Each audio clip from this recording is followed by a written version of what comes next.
জানেন? কেউ বলতে পারবেন উদ্দেশ্যটা কি? লক্ষ্য কি? উদ্দেশ্য কি? উদ্দেশ্য হলো আপনার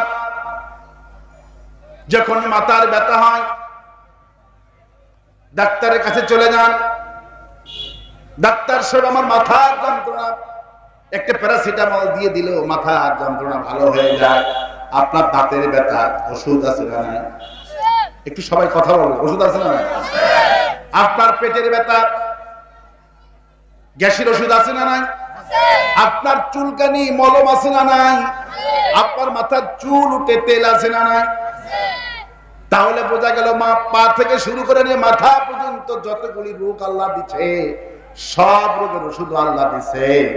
কিন্তু আল্লাহ পাক বলছেন, বান্দারে এই সব তোমার শারীরের যত অসুখ, এই অসুখের ওষুধগুলি তুমি ডিসপেন্সারিতে পাবা। দেশে যদি না পাও ভারতে পাবা, ভারতে না পেলে আমেরিকায় পাবা, কোথাও না কোথায় পাবা। কিন্তু কুলুবুহুম মারাদুন, বান্দারে তোমার অন্তরে যে রোগ হয় এই রোগের ওষুধ দুনিয়ার কোন ডাক্তার বানাইতে পারে নাই।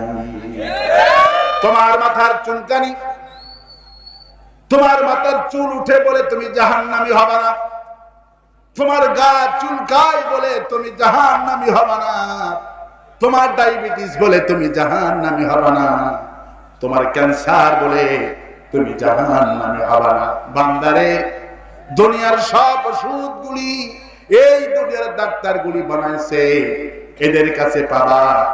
কুলুবুহুম মারাদুন, তোমার অন্তরে যে রোগ হয়, মুনাফিকের রোগ হয়, কাফিরি রোগ হয়, এই রোগ নিয়ে যদি কবরে যাও তোমার জায়গা জাহান্নাম হয়ে যাবে। এই জন্য আমি আল্লাহ তোমাকে বানাইছি, খলাকাল ইনসান, মানুষ বানালাম আমি আল্লাহ। আর আল্লাহ রাহুল বায়ান, আমি আল্লাহ তোমার জীবনকে চলার জন্য, তোমার অন্তরের রোগটাকে ভালো করার জন্য আমি আল্লাহ নিজেই ওষুধ প্রয়োগ করেছি। সেই ওষুধের নাম হলো কোরআন। ওয়ানুনাজ্জিলু মিনাল কুরআনি মা হুয়া শিফাউ ওয়া রাহমাতুল লিল মুমিনিন ওয়া লা ইয়াজিদুজ যালিমিনা ইল্লা খাসারা। আমি এই কোরআন মুমিনের ওষুধ বানিয়েছি, ওষুধ। মুমিন কোরআন তেলাওয়াত করবে, আমি মুমিনকে সুস্থ বানায়া দিব।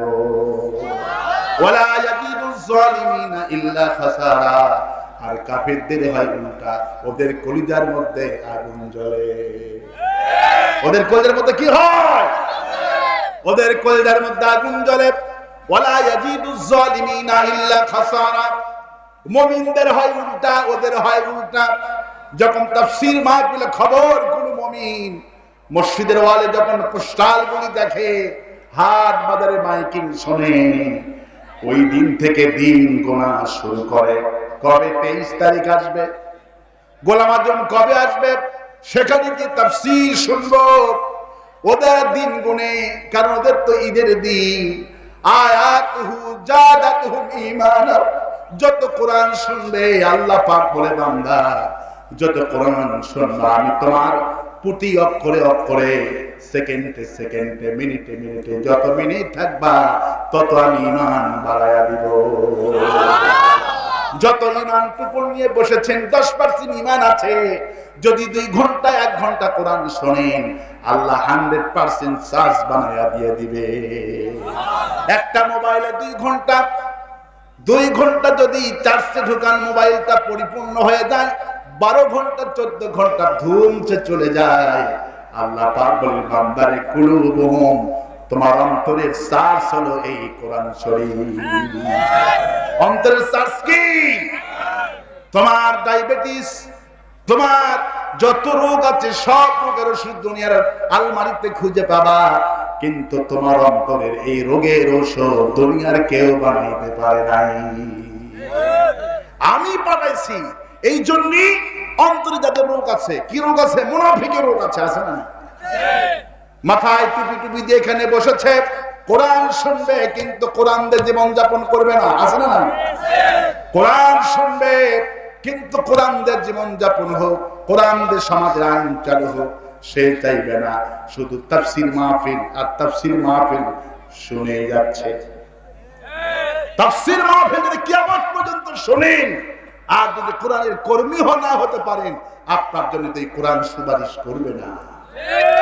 কোরআন শুনবো, সামিয়ানা ওয়া তাআনা। আগামী কাল থেকে কারা কারা এই কোরআনের কর্মী হয়ে কাজ করবেন, দুহাত তুলে আল্লাহর দেখান।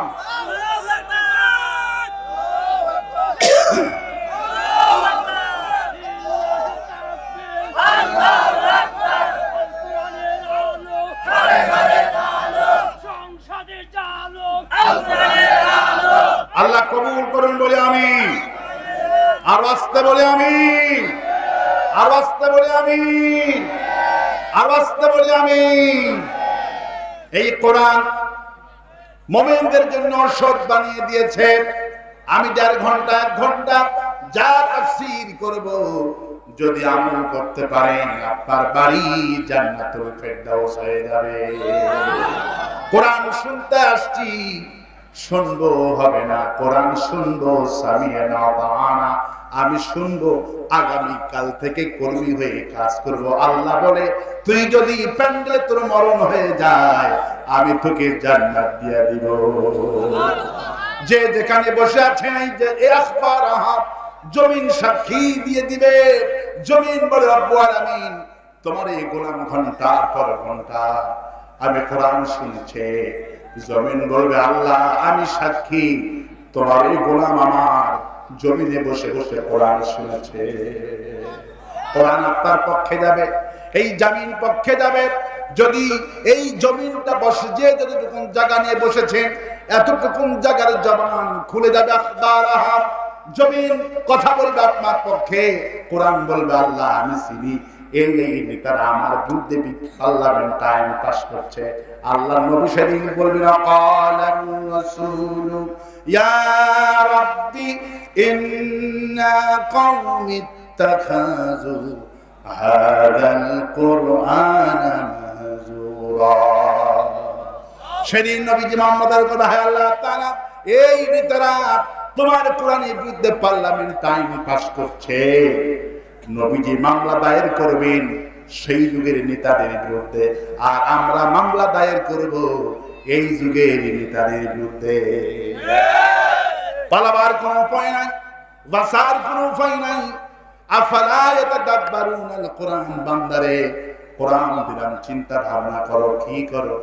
শুধু খতম করি, খতম আর খতম। কোরআন বিশ্বাস করেন ভাইরা, কোরআন খতমের জন্য আসে নাই। এই কোরআন খতমের জন্য আসে নাই। কবি কি সুন্দর করে বলছেন, আমুল কি কিতাব থি দুআ কি কিতাব বানা দিয়া। আমুল কি কিতাব থি দুআ কি কিতাব বানা দিয়া।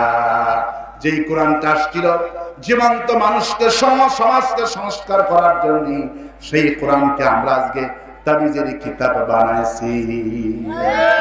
কিসের কিতাব বানাইছি? তাবিজের কিতাব বানাইছি।